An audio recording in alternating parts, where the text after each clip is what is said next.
বঙ্গ ও বাঙালি আপনাকে স্বাগত জানায়। আজকে আমরা চলে এসেছি আরেকটা নতুন ব্লগ নিয়ে শ্রী শ্রী রাধা শ্যামসুন্দর জিউর মন্দিরে। অনেকেই জানতে চাইবেন আপনারা কিভাবে এখানে আসবেন, তাই ভাবলাম পুরো যাত্রাপথা আগেই আপনাদের জানিয়ে দিই। আমি নিজে ট্রেনে করে এসেছি, তাই চলুন প্রথমে ট্রেন রুটটা বলি। আপনারা শিয়ালদহ স্টেশন থেকে যে কোনো মেইন সেকশনের ট্রেনে উঠতে পারেন। নামতে হবে খড়দহ স্টেশনে। শিয়ালদহ থেকে খড়দহ পর্যন্ত ট্রেন ভাড়া মাত্র ৫ টাকা। খড়দহ স্টেশনে ট্রেন সাধারণত ১ অথবা ৩ নম্বর প্ল্যাটফর্মে দাঁড়ায়।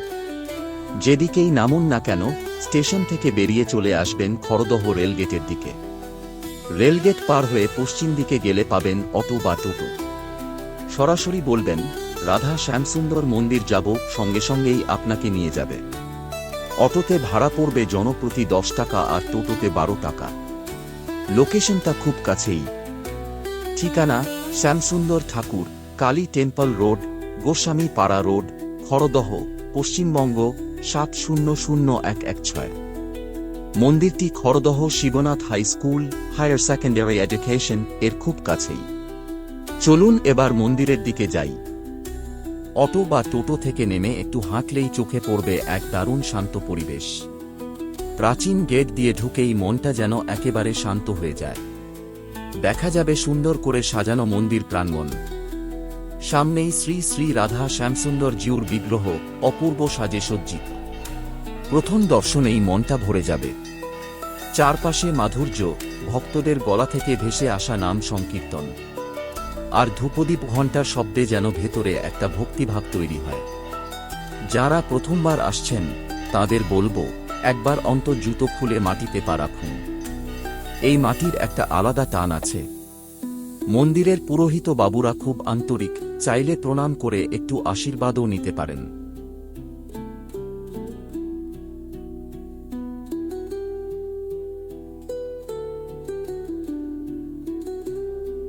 আজ আমরা জানার চেষ্টা করব শ্রী শ্রী রাধা শ্যামসুন্দর জিউর মন্দিরে ঠিক কখন বিশেষ পূজা হয়।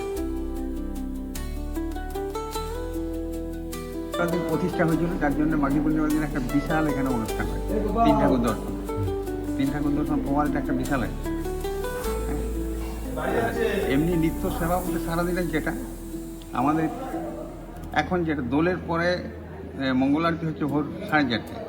এটা দোলের পরের সিস্টেম। ভোগ মোটামুটি 12:30 থেকে 1টা। মাঝখানে একটা পুজো হয়, ওই 8টা থেকে 9টা ঠাকুরের স্নান বেশ সিংহাসন হয়ে গেল। মাঝখানে পুজোটা 9:30টার মধ্যে সারা হলো। তারপর 12:30 থেকে 1টার মধ্যে অন্নভোগটা হলো। এরপর বন্ধ হয়ে যাবে। ভোগের পরই কিন্তু স্নান হয়ে যাবে ঠাকুর। আবার বিকেলে 5টার সময় আমরা খুলি। 5টায় খোলার পরে এরপর সন্ধ্যা আরতি হচ্ছে 7টায়, 7টা থেকে 7:30। আর শয়ন আরতি হচ্ছে 9:30, রাত্রি 9:30। আর শীতকালীন যেটা রাসের, এটা দোলের পরে এই সিস্টেমটা থাকে। আবার রাসের পরে কিন্তু আমাদের আধ ঘন্টা করে কমে যায়। মানে রাসের পর তখন মঙ্গল আরতি শুরু হয় 5টা। জলপানির যে টাইমটা ওটা একই থাকে 9:30। 8টা থেকে 9টা ঠাকুরের স্নান বেশ সিঙ্গার, সেটাও ওই একই থাকে। এবার ভোগটাও মোটামুটি 12:30 থেকে 1টা ওই টাইমটা থাকে। বিকেলে খোলার টাইমটা আবার 4:30 হয়ে যায়। আর 9টায় শোয়ানো হয়, তখন ওই 9:30টা 9টায় হয়ে যায়, 13টা।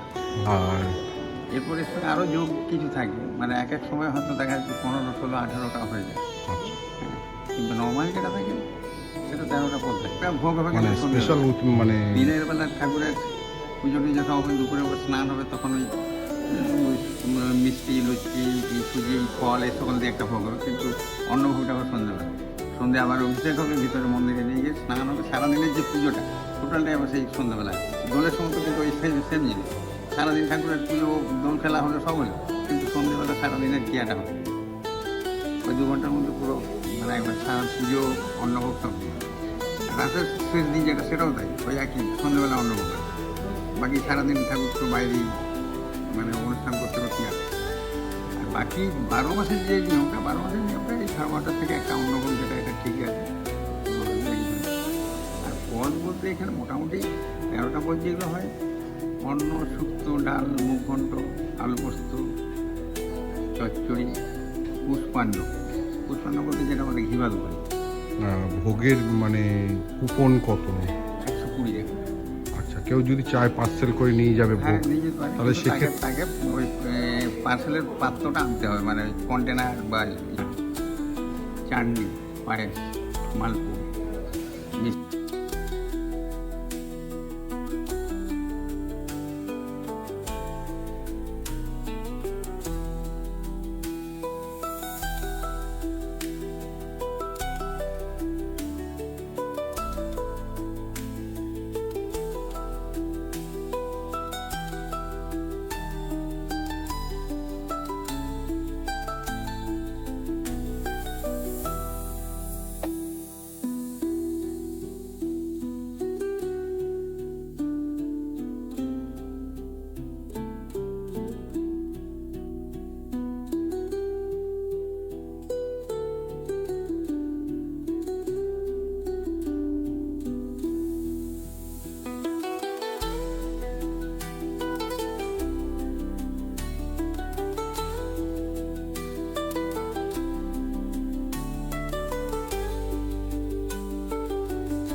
এখানে দাঁড়িয়ে একটু সময় কাটানো যায়, আশেপাশে লোকজনের সঙ্গে কথা বলে জানা যায় অনেক কাহিনী এই মন্দিরের, এই জায়গার, ভক্তদের জীবনের। আর যদি হাতে সময় থাকে তাহলে মন্দির থেকে সামান্য হেঁটে আশেপাশে ঘুরে দেখতে পারেন খড়দহের শিব মন্দির, কালী মন্দির বা গঙ্গার ঘাট। সন্ধ্যার সময় গঙ্গার ধারে বসে থাকলে একটা আলাদা শান্তি অনুভব হয়। সব মিলিয়ে এই জায়গাটা শুধু দর্শনের জন্য নয়, ভক্তি, শান্তি আর একটা অভিজ্ঞতা হয়ে থেকে যায় মনে।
নিজের গাড়ি নিয়ে আসছেন?